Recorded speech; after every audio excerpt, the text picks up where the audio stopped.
رحمان مجھ پہ درود بھیجتا ہے، سلام بھیجتا ہے، اللہ تعالیٰ میری روح کو اس کی طرف متوجہ کرتا ہے۔ اور حضور علیہ السلام نے ارشاد فرمایا جمعہ کے دن کثرت سے مجھ پر درود بھیجا کرو، یہ یوم مشہود ہے۔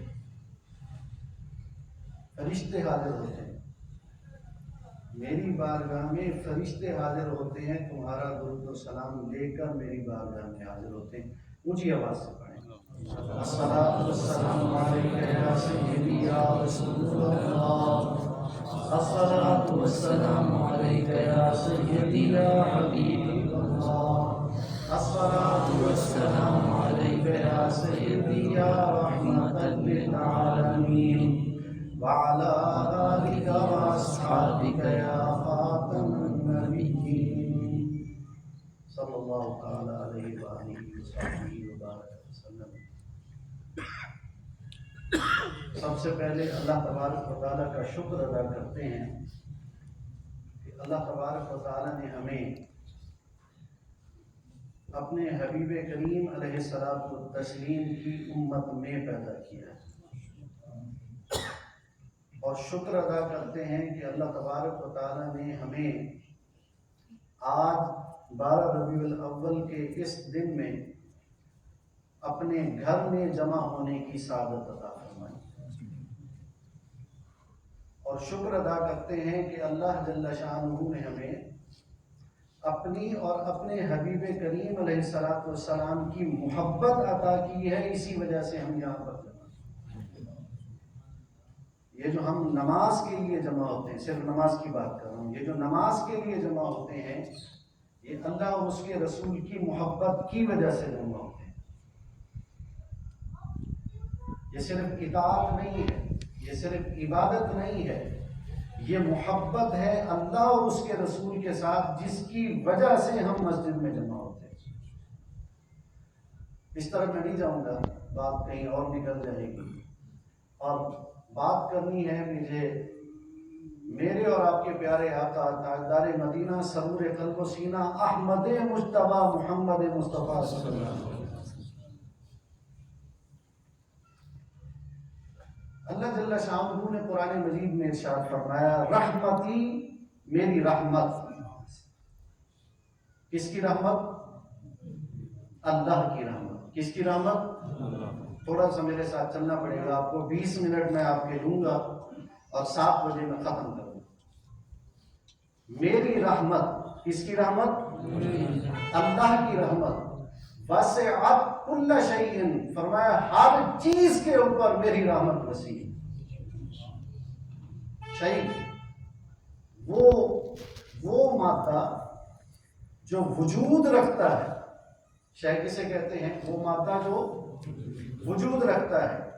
میں یہاں بیٹھا ہوں، میرا ایک وجود ہے، آپ بیٹھے ہیں، آپ کا وجود ہے، قالین بچھے ہیں، آپ ان کا وجود ہے، اور یہ پوری مسجد ہے، اس کا ایک وجود ہے۔ پھر اسی طرح سے آسمانوں تک چلے جائیں، زمینوں میں چلے جائیں، یہ سب سارے کا سارا وجود ہے۔